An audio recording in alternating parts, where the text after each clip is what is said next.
Selamat datang di channel saya Serangga Gatal. Jangan lupa di subrek, like and share. Mimin doakan semoga kita sehat semua. Oke, kita mulai. Ning Sijia mendongak. Saya melihat tiga sosok tersapu ke sisi ini dalam jarak antara langit dan bumi. Pemimpinnya adalah seorang lelaki tua dengan penggaris batu giok di tangannya, mengenakan mahkota di kepalanya, dengan janggut dan rambut yang tergerai, gaya abadi, dan mata yang baik. Di sebelah kiri adalah seorang pria parubaya kurus dengan dua pedang, bahu lebar dan pinggang sempit, mata setajam elang. Di sebelah kanan adalah seorang pria dengan tombak panjang, mengenakan jubah hitam, dengan kulit yang cerah. Ningsi sedikit terkejut saat melihat ketiga orang ini. Dia mengenali sekilas bahwa lelaki tua dengan mahkota di kepalanya dan penguasa di tangannya adalah Wang Chundu, penguasa Akademi Luyang. Uzong bawaan asli tanpa kebocoran. Siapa dua lainnya? Ning Sijia berbisik. Yang membawa kedua pedang itu adalah Suan Yulong, wakil kepala istana dari Akademi Luyang. Shen Jiusong berkata dengan cepat, yang memegang tombak adalah Hou Lezeng dari Huaiyang. Ningsi tercengang dan berkata, Marquis of Huaiyang. Apakah dia salah satu dari 5 pangeran yang keluar dari keluarga Su di Jade Capital City? Tepat, dikatakan bahwa Lei Zeng mengikuti Su Hongli di ibu kota Gio ketika dia masih muda. Dengan budidaya master tingkat keempat, dia dikanonisasi sebagai Marquis of Huaiyang. Shen Jiusong berkata, pria ini memiliki temperamen yang keras dan kejam. Baru saja mengatakan ini. Jenggot dan rambut berkibar, Wang Chundu yang abadi belum tiba sebelum dia berbicara dengan keras dari kejauhan. Istana Ning, lama tidak bertemu. Mereka bertiga telah datang ke arena sebelum kata-kata itu diucapkan. Melirik mayat dari Blood Harrier berwajah hantu di seluruh lantai, mereka bertiga mau tidak mau menunjukkan ekspresi aneh di alis mereka. Ningsi berkata dengan acuh tak acuh, aku tidak menyangka akan bertemu denganmu orang tua di sini. Meskipun dia disebut orang tua, Wang Chundu tidak peduli, dia tersenyum dan berkata, saya tidak menyangka bahwa Dewi Ninggongzu, yang melihat kepala tetapi tidak melihat ekornya, akan untuk datang ke Gunung Iblis Teh Darah ini, mungkinkah? Itu juga karena kesempatan di kedalaman gunung ini. Ningsi berkata dengan tenang, itu dia. Wang Chundu tersenyum dan memperkenalkan, Istana Ning, ini Suan Yulong, Wakil Presiden Akademi Luyang saya, dan ini tanda Houle of Huaiyang. Suan Yulong, yang membawa dua pedang, mengepalkan tinjunya dan menyapanya, Suan telah melihat Tuan Ning. Ning Si Huan di depan matanya, meskipun dia terlihat seperti gadis muda, tetapi Suan Yulong tidak berani bersikap tidak sopan. Ini adalah sosok legendaris dan misterius, yang dinilai oleh guru besar nasional Zhou Hong Chanxiang sebagai, dia seperti iblis, jangan berspekulasi sendiri. Terlebih lagi, dengan identitas Ning Siji, dia bisa sejajar dengan Wang Chundu, dan Suan Yulong tidak bisa tidak sopan. Ning Sijia mengangguk dan tidak mengatakan apa-apa. Pada saat ini, Huaiyang Hou Lezeng juga mengepalkan tinjunya dan menyapanya, dan berkata dengan singkat, Lezeng, saya telah melihat Tuan Istana Ning. Ning Sijia juga mengangguk. Dia tidak pernah suka berbicara dengan orang asing. Tapi siapa yang pernah memikirkannya, Lezeng memikirkannya, dan kemudian berkata, saya mendengar dari tuanku bahwa Tuan Ninggong berlatih teknik rahasia Dao yang misterius dan tak terduga.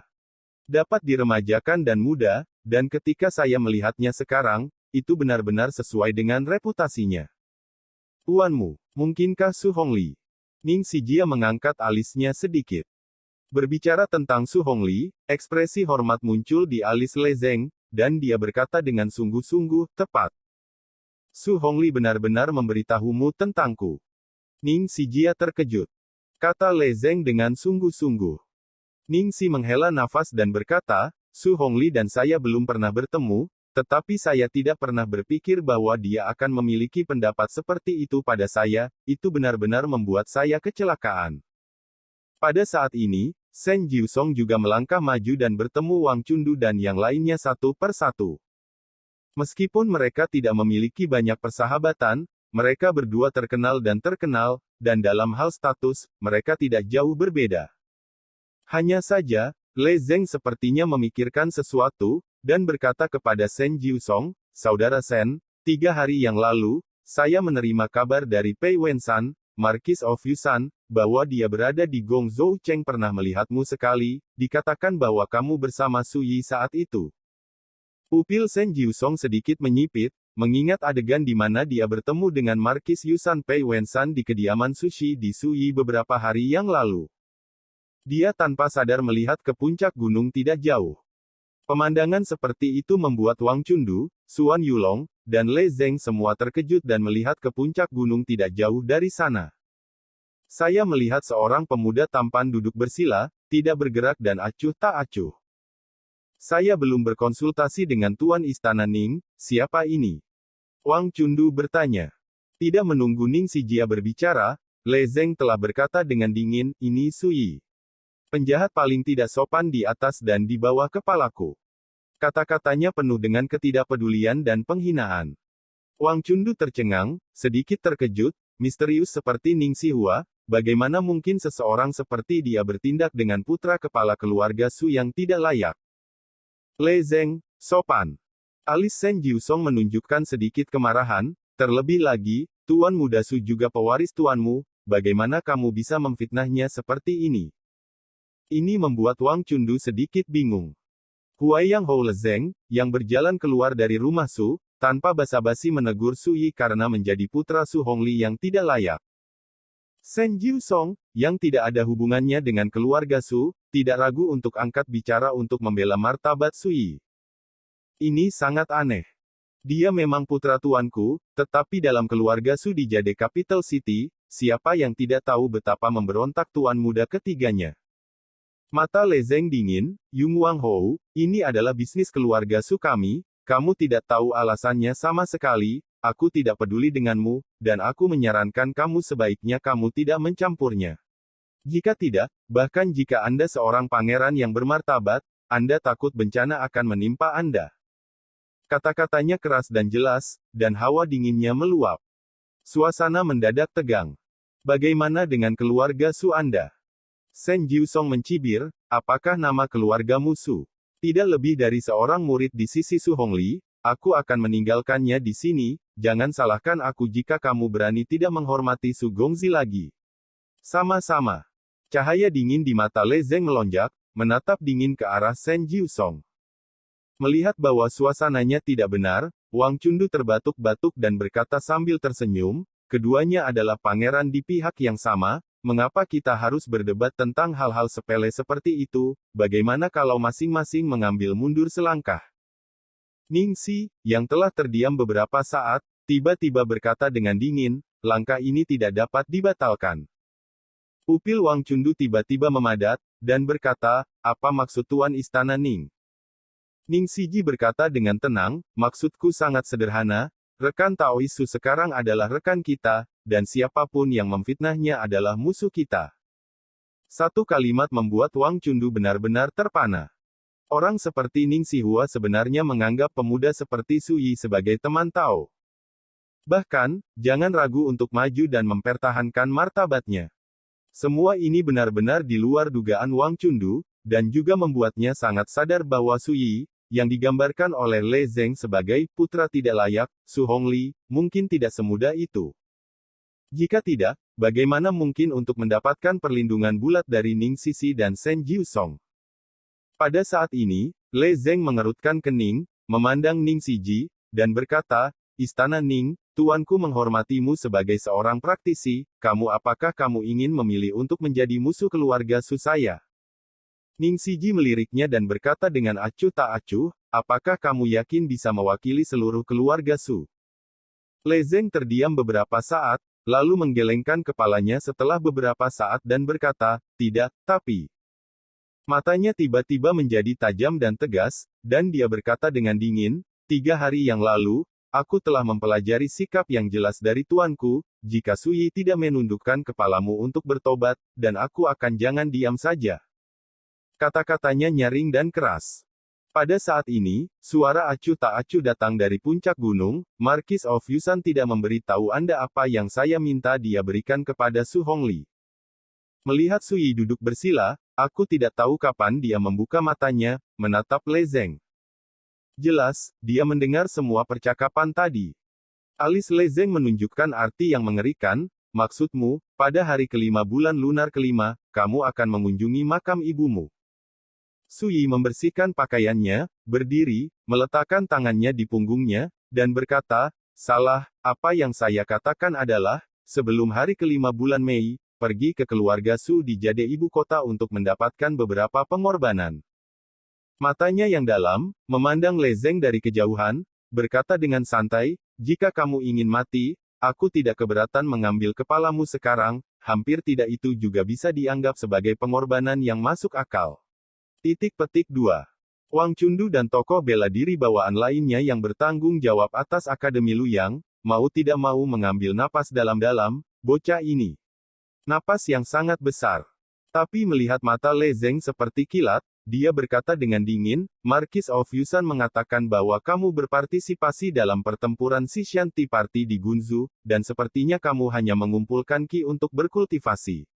Titik. Namun, dia memiliki kemampuan untuk membunuh seorang Grandmaster dengan pedang, yang tidak boleh diremehkan. Omong-omong, dia menggelengkan kepalanya dan berkata, tapi, aku tidak percaya. Ning Xiyu dan Shen Jiusong saling memandang dengan ekspresi aneh. Benar saja, Huaiyang Marquis masih belum mengetahui detail dari Sishan Tea Party. Jika tidak, jika dia tahu bahwa Qin Changshan, Grandmaster tingkat 5, meninggal di tangan Sui, dia tidak akan berani mengatakan hal seperti itu sama sekali. Kamu tidak percaya padaku. Sui tertawa, sosoknya berkedip, melayang turun dari puncak gunung, menginjak mayat penghisap darah berwajah hantu di tanah, sisiran melangkah menuju ke sini. Apakah Anda ingin mencoba? Dia bertanya. Wang Chundu mengerutkan kening, samar-samar merasa ada sesuatu yang salah, dan mau tidak mau melihat Ningxi dan Shen Jiusong. Seketika, dia kaget dan akhirnya mengerti apa yang salah. Melihat Sui dan Huaiyang Hou Lezeng bercinta untuk Tat, tetapi baik Ningxi Hua maupun Shen Jiusong tampak terlalu tenang, tanpa sedikit pun kekhawatiran atau kegugupan. Memikirkan hal ini, Wang Chundu mengingatkan dengan suara rendah, Marquis of Huaiyang, jangan lupa tujuan kedatangan kita ke Gunung Suetu. Dengan Marquis Yung Wang, jika semuanya membuat keributan besar, itu tidak akan mudah dibersihkan. Le Zeng sedikit mengernyit, melirik Ningxi dan Shen Jiusong, lalu menatap Sui lagi, dan berkata dengan suara dingin. Jika orang lain tidak ikut campur, saya sangat ingin mencobanya. Kata-katanya seperti pisau, dan di mata Le Zeng, ada tatapan dingin. Dia mengikuti Su Hongli untuk melakukan sesuatu ketika dia masih muda, dan sangat mengagumi Su Hongli. Sampai saat ini, meskipun dia adalah seorang pangeran terkenal di dunia, dia masih mematuhi kata-kata Su Hongli dan tidak pernah memiliki hati kedua. Oleh karena itu, bagi Sui, tuan muda ketiga yang dianggap oleh Su Hongli sebagai pengkhianat, dia secara alami sangat membencinya. Sejak aku bertemu di sini, jika ada kesempatan, Le Zeng tidak akan keberatan untuk menembak dan mengajari Sui bagaimana harus bersikap. Ning Xiyu dan Shen Jiusong sama-sama mendengar arti kata-kata Le Zeng. Keduanya takut untuk campur tangan, tetapi mereka tidak mau menyerah untuk mengambil tindakan terhadap Sui. Ini membuat kedua mata menjadi halus. Orang ini, benar-benar mencari kematian. Sui juga tersenyum dan berkata, aku berjanji mereka tidak akan ikut campur. Le Zeng tampaknya tidak mempercayainya, memandang Ning Xiyu dan Shen Jiusong, dan berkata, apa yang kalian berdua katakan? Ning Xiyu berkata dengan kasihan di matanya, mulai hari ini, nama keluarga di luar Dazuno 18 adalah Hou, dan saya khawatir itu akan menjadi No. 17. Shen Jiusong tidak tersenyum dan berkata, karena kamu ingin mati, mengapa menghentikannya? Tolong. Tunggu.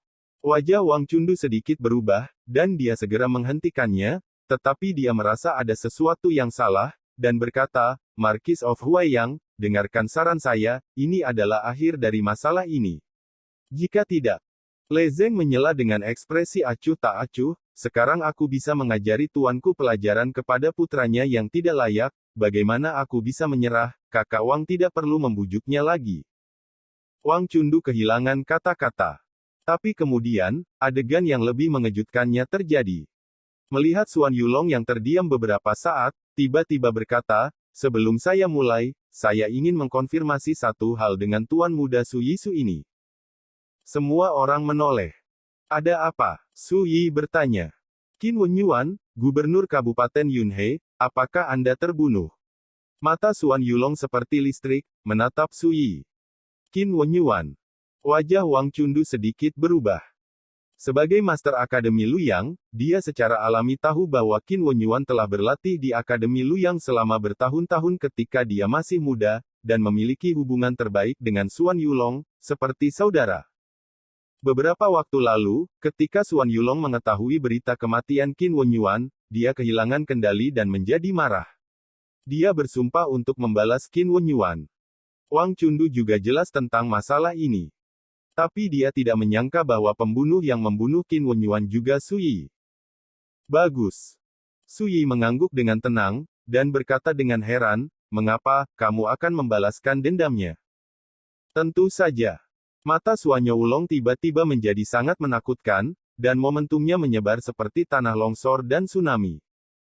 Pria parubaya dengan bahu lebar dan pinggang sempit ini sebelumnya sangat mencolok. Tetapi pada saat ini, tiba-tiba meletus seperti gunung berapi yang sunyi, dan mata dipenuhi dengan guntur dan kekuatan yang menakutkan. Ini mengejutkan Ning Xiyu dan Shen Jiusong. Mereka tidak menyangka bahwa Suan Yulong, wakil penguasa istana dari Akademi Luyang, akan melihat Su Yi juga. Untuk musuh. Persetan. Wajah Wang Chundu tenggelam, Suan Yulong, kamu adalah wakil raja istana dari Akademi Luyang yang bermartabat, bagaimana kamu bisa bertindak dengan kemarahan saat ini? Musuh yang membunuh junior brother Qin ada di depan, bagaimana saya bisa acuh tak acuh? Suan Yulong menarik napas dalam-dalam dan berkata dengan tekad, Saudara Wang, ini adalah keluhan pribadi antara saya dan dia, dan itu tidak akan pernah mempengaruhi Akademi Luyang. Kamu, Wang Chundu dan karakter lainnya, tetapi saat ini, wajahnya hitam karena marah. Pengunduran diri membuatnya sakit kepala, tapi sekarang lebih baik, bahkan Suan Yulong telah berdiri dan bersikeras untuk bergaul dengan Su Yi. Ini membuatnya cemas dan marah, dan dia tidak tahu harus berbuat apa. Wang Daoyou, karena hal-hal telah mencapai titik ini, tidak perlu untuk mengecilkan hati mereka. Ning Xijia berkata lembut. Wang Chundu menghela nafas dan tiba-tiba bertanya, Istana Ning, apakah kamu tidak khawatir tentang teman kecil Su Yi ini? Sudut bibir Ning Xi terangkat sedikit, dan dia berkata, saya hanya bisa menjamin bahwa saya tidak akan ikut campur. Wajah Wang Chundu mendung untuk beberapa saat. Ada yang tidak beres dengannya. Jangan menunggu dia berbicara. Dentang, dentang. Pedang ganda di belakangnya ditarik oleh Suan Yulong dan dipegang di tangannya. Su Yi, apakah kamu berani melawanku? Suaranya dingin dan niat membunuhnya luar biasa. Pada saat ini, Le Zeng sedikit tidak senang dan berkata, Saudara Suan, Su Yi adalah putra tuan keluarga saya, bahkan jika Anda ingin melakukan sesuatu, Anda tidak bisa melepaskannya. Ayo, juga, hidup dan mati Su Yi hanya bisa diputuskan oleh patriarku. Suan Yulong tampak muram dan berkata, bagaimana jika saya tidak setuju? Le Zeng berkata dengan dingin, Saudara Suan, aku tidak ingin kau dan aku menjadi musuh karena Su Yi. Bicaralah dengan tegas dan tanpa kompromi. Dalam adegan ini, Ning Xixi dan Shen Jiusong sama-sama tercengang dan lucu. Su Yi juga terhibur untuk sementara waktu, dan menyarankan, mengapa kalian tidak pergi bersama, kami dapat mengirim Anda di jalan bersama, dan di jalan Huangquan, kami juga bisa menjadi pasangan kesulitan. Saudara. Mati. Suan Yulong berteriak keras, melambaikan pedang gandanya, dan bergegas untuk membunuh. Boom. Dia mengesankan seperti pelangi, dan dia membuka 4 lapis dao dari Grandmaster, menyebabkan pasir dan batu beterbangan di dekatnya, dan udara menjadi kacau dan meledak. Dan pedang ganda di tangannya menggulung cahaya dan bayangan yang menyilaukan, dan menebas Su Yi dengan marah. Suan Yulong menyingkir. Le Zeng melihat ini, dan tanpa ragu-ragu, menggoyangkan tombak di tangannya dan menikamnya, mencoba menghentikan Suan Yulong. Tapi pada saat ini, Su Yi menjentikkan jarinya. Dentang. Tombak yang ditusuk Le Zeng tiba-tiba bergetar, dan dibelokkan oleh kekuatan jari yang tajam. Hampir pada saat yang bersamaan, lengan baju dan jubah Sui berkibar dan menyapu langit. Boom! Ledakan. Dua suara keras yang tumpul, hanya pukulan yang berkibar, tetapi pedang ganda yang ditebas Suan Yulong begitu terguncang sehingga hampir terbang, dan serangannya juga runtuh. Jari, kuas, semuanya terjadi dalam sekejap. Serangan Suan Yulong dan Le Zeng semuanya hancur. Penonton terdiam. Pupil Wang Chundu menyusut seperti jarum, hatinya bergetar, dan dia akhirnya mengerti mengapa Ning Xi dan Shen Jiusong begitu tenang. Berdasarkan dua pernyataan Sui barusan, Wang Chundu, master bawaan, menyadari bahwa Sui, seorang pemuda di alam pengumpulan Qi, sebenarnya adalah karakter yang sangat mengerikan. Pikirkan tentang itu, ini hanya pengumpulan Qi, tetapi dapat dengan mudah menembus serangan 4 lapis dari dua Grandmaster, bukankah ini menakutkan? Pada saat yang sama, Suan Yulong dan Le Zeng juga mengubah ekspresi mereka, mata mereka tertuju pada Sui, dan ekspresi kecurigaan yang bermartabat muncul di antara alis mereka. Ada lebih dari satu atau dua alam antara alam pengumpulan Qi dan tahap keempat martial Dao. Tapi barusan, kekuatan Sui yang ditampilkan secara tidak sengaja membuat mereka semua menderita, yang tidak diragukan lagi terlalu luar biasa. Aku menyuruhmu untuk berkumpul, mengapa kamu ingin saling membunuh? Apakah kamu benar-benar berpikir aku adalah pemotong ikan dan daging, dan hanya bisa disembelih? Sui berkata dengan acuh tak acuh, sekarang, sebaiknya kamu menggunakan semua kekuatanmu, jika tidak, aku berjanji kamu akan segera mati. Kata-katanya biasa saja, tetapi sangat merendahkan, seolah-olah mereka tidak menempatkan kedua lawan ini di mata mereka. Ning Xiyu dan Shen Jiusong tampak seperti biasa, dan mereka tidak terkejut. Tapi kelopak mata Wang Chundu tidak bisa menahan diri untuk tidak melompat, anak ini. Dia benar-benar tidak rendah hati sama sekali. Terserah Anda. Mengambil napas dalam-dalam, aura Suan Yulong menjadi lebih kuat, dan sosok kurus muncul dengan 4 jenis cahaya, merah, cian, emas, dan hitam. Ini adalah perwujudan dari alam 4 lapis dari Master, yang telah meredam tungku 4 organ internal. Ketika berlari dengan kekuatan penuh, kekuatan True Yuan Gangsha-nya sendiri seperti napas 4 atribut tambahan. Ketika Anda mencapai tingkat kelima Master, 5 organ internal seperti tungku, seperti 5 elemen bersatu, dan semua atribut tubuh astral digabungkan bersama. Pada saat itu, Master adalah Master kesempurnaan lingkungan. Seperti Qin Changshan yang mati di tangan Sui, dia adalah Master Grandmaster tingkat kelima. Bunuh. Dengan teriakan keras, Suan Yulong menginjak tanah dengan kakinya, sosoknya melayang ke udara, mengayunkan pedangnya di kedua tangan, dan menebas. Boom! Kekosongan itu seperti kanvas, dua retakan lurus terbelah, dan energi pedang begitu kuat sehingga seperti guntur dan kilat menyapu langit. Tebas. Ini adalah puncak seni bela diri seumur hidup Suan Yulong. Dengan satu pukulan, itu bisa menghancurkan gunung dan gunung. Pada waktu yang hampir bersamaan. Ledakan. Pistol pembunuh hujan darah. Diinstruksikan oleh Su Hongli, kepala keluarga Su, ini adalah teknik pembunuhan di medan perang yang sebenarnya. Saat ini, ketika Le Zeng mengerahkan seluruh kekuatannya dengan kultivasi tingkat keempat tuannya, keterampilan rahasia ini telah menunjukkan kecenderungan umum darah, hantu dan serigala, dan itu tak terbatas dan tirani.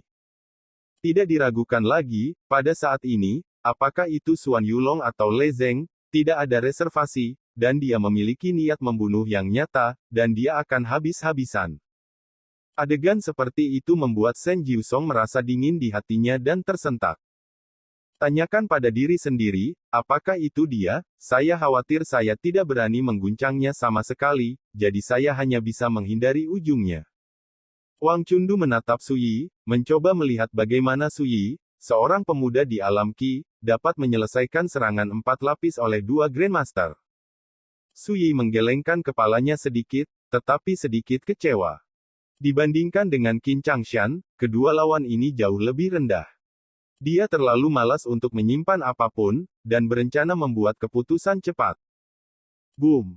Ketika pedang ganda Suan Yulong menebas dari langit, Sui tiba-tiba menunjukkan sosoknya, mengepalkan tangan kanannya, dan menghancurkannya dalam kehampaan. Boom! Ledakan. Dengan rengekan berat, dia langsung terbang. Setelah itu, tinju ini langsung menghantam sosok yang Xuan Yulong buru. Di luar, dadanya ambruk dengan bekas tinju, bibirnya mengeluarkan darah, dan organ dalamnya terluka parah. Kekuatan satu pukulan sangat menakutkan. Dan bukan hanya itu. Tombak lezeng telah dibungkus dengan tepi seperti hujan berwarna darah untuk membunuh, luar biasa dan menakutkan. Saya melihat tangan kiri Sui menunjuk seperti pedang, membuat pukulan di kehampaan. Pedang sepanjang 100 kaki disapu melintasi langit, dibantai seperti naga, dengan ritme misterius dan ilusi. Bayangan pistol berwarna darah meledak dan meledak seperti busa. Dentang. Dan ketika pedang ini menebas tombak lezeng, saya melihat bahwa tombak spiritual itu tiba-tiba hancur seperti terguncang, tiba-tiba membengkok menjadi busur besar. Menerima dampak yang begitu dahsyat dan kejam, bahkan jika lezeng memilih untuk menghindar pada pertama kalinya, dia masih dipukul di bahu oleh energi pedang, dan memotong sisi kanannya yang memegang tombak. Lengan. Darah tercurah seperti air terjun. Sekian dulu update-annya, tunggu lanjutannya di channel saya Serangga Gatal, di subscribe ya guys.